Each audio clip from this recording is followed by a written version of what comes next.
በቅርቡ እንደ አውሮፓውያን አቆጣጠር በታህሳስ 2025 መጨረሻና በጥር 2026 መጀመሪያ በጀርመን ጌልሰንኪርchen በተባለች ከተማ የተፈጸመው ዝርፊያ እጅግ አስገራሚና የሆሊውድ ፊልሞች የሚመስል ነበር።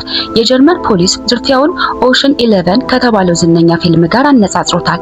ዝርፊያው የተፈጸመው በገና በዓል ወቅት ባንኮች ተዘግተው በሚቆዩበት የእረፍት ቀናት ነበር።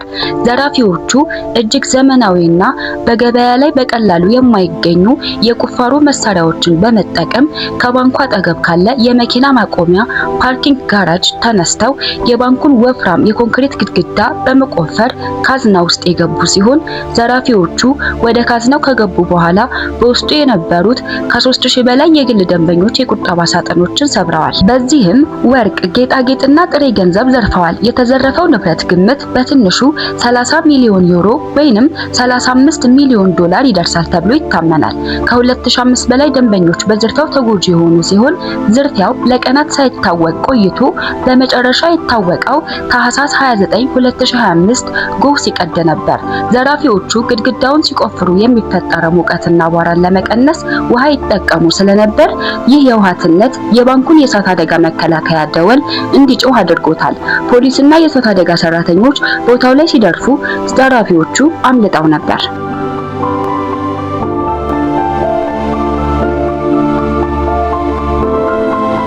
ፖሊስ እንደሚለው ድርጊቱ በከፍተኛ ባለሙያዎች የተመራ ነው። ዘራፊዎቹ የባንኩን የጥበቃ ስርዓት በሚገባ ያውቁ ነበር እንደሆነና ከመኪና ማቆሚያው ሲወጡ የሚያሳይ የቪዲዮ ምስል ቢኖርም የለበሱት ጭንብልና የተጠቀሙት መኪና ብላክ አውዲ RS6 የሐሰት ታርጋ የነበረው በመሆኑ ለመለየት አስቸጋሪ ሆኗል። በቁፋሮ ወቅት ድምጽ እንዳይሰማ ያደረጉበት መንገድ የሚደንቅ ነበር ይላሉ። ከዝርፊያው ማግስት በመቶዎች የሚቆጠሩ ደንበኞች በባንኩ ደጃፍ ተሰብስበው ንብረታችንን አሳዩን በማለት ከፍተኛ ተቃውሞ አሰምተዋል። ብዙዎች ደንበኞች ያስቀመጡት ንብረት ባንኩ ከሚሰጠው የመድን ዋስትና ወይንም ኢንሹራንስ በላይ በመሆኑ ስጋታቸው ከፍ አድርጎታል።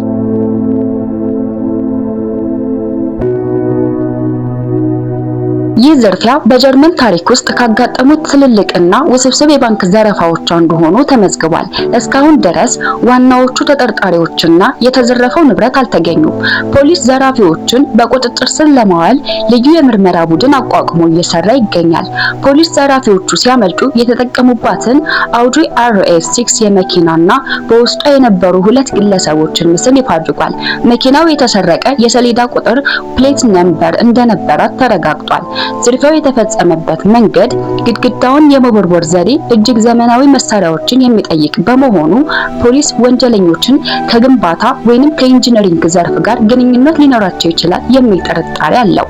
ዘራፊዎቹ የጀርመን ድንበርን አቋርጠው ሊወጡ ይችላል በሚል ስጋት ፖሊስ ከኢንተርፖል ጋር በቅርበት እየሰራ ይገኛል። ይህ ጉዳይ በአሁኑ ወቅት የብዙ ደንበኞች ዋነኛ ስጋት ሆኗል። አብዛኞቹ በባንክ ውስጥ የሚገኙ የግል ሳጥኖች የሚሸፍኑት እስከ 10000 ወይንም 25000 ዩሮ ድረስ ብቻ ነው። ነገር ግን ብዙ ደንበኞች ከዚህ እጅግ የሚበልጥ በ100,000 የሚቆጠር ንብረት እንደነበራቸው የገለጹ ሲሆን የስፓርክስ ባንክ ዝርፊያው የተፈጸመው በከፍተኛ ቴክኖሎጂ የታገዘ በመሆኑ ከቁጥጥራችን በላይ ነው በሚል መከላከያ እያቀረበ ቢሆንም ደንበኞች ግን የባንኩ የጥበቃ ሲስተም ለምን አልሰራም በሚል ክስ ለመመስረት እየተዘጋጁ ነው።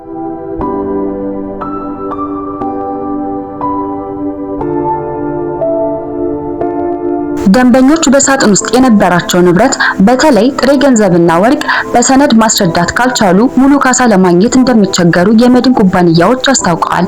የህግ ባለሙያዎች ለተጎጂ የሚከተሉትን ምክሮች እየሰጡ ሲሆን በሳጥን ውስጥ የነበሩ ንብረቶች የሚያሳዩ ፎቶዎችና ደረሰኞች ወይንም ምስክሮች ካሉ ማሰባሰብና ከባንኩ ጋር ብቻ ሳይሆን ከግል የቤት መድን ሆም ኢንሹራንስ ኩባንያዎቻቸው ጋር መነጋገር እንዳለባቸው ገልጸውላቸዋል። ለወንጀለኞቹ መያዝ ወይንም ለተሰረቀው ንብረት መገኘት የሚረዳ ወሳኝ መረጃ ለሚሰጥ አካል የጀርመን መንግስትና የሚመለከተው የባንክ ተቋም በጋራ ከፍተኛ የገንዘብ ሽልማት አዘጋጅተዋል። የሽልማቱ መጠንም እንደ ዝርፊያው ስፋትና እንደ ባንኩ አይነት የሚለያይ ቢሆንም ስለዚህ አይነቱ ከፍተኛ ወንጀል ፖሊስ ብዙውን ጊዜ ከ50,000 እስከ 100,000 ዩሮ የሚደርስ ሽልማት ያውጃል። ሽልማቱ የሚሰጠው መረጃው በቀጥታ ለተጠርጣሪዎች መያዝ ወይንም ለፍርድ መቅረብ አስተዋጽኦ ካደረገ ብቻ ነው። ፖሊስ የክትትል ካሜራዎችን መሰረት መሰረት በማድረግ ያወጣው የወንጀለኞች መግለጫ ዝርፊያው በቡድን ብዙውን ጊዜ ከ3 እስከ 5 ሰዎች ባሉት የተፈጸመ ነው። አብዛኞቹ ተጠርጣሪዎች ወንዶች ሲሆኑ ቁመታቸው ከ1.75 ሜትር እስከ 1.85 ሜትር እንደሚገመት ተገልጿል። አንዳንዶቹ ስፖርታዊ ወይንም አትሌቲክ የሚባል የሰውነት ቅርጽ ያላቸው ሲሆን ጥቁር ወይንም ጥቁር ሰማያዊ የስፖርት አልባሳትን የለበሱ ናቸው። ፊታቸውን ሙሉ በሙሉ በጭንብል የሸፈኑ ሲሆኑ የእጅ ጓንትና የደህንነት ጫማዎችን የተጠቀሙ ናቸው።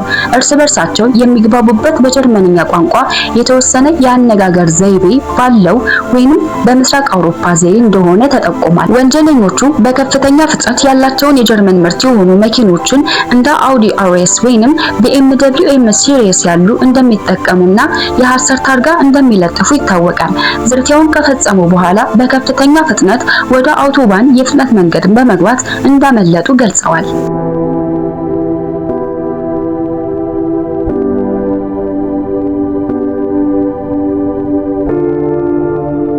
ውድ የአልፋ ሚዲያ ቤተሰቦች የዛሬው ፕሮግራማችን ይህንን ይመስላል። አብራችሁን ስለቆያችሁ እናመሰግናለን።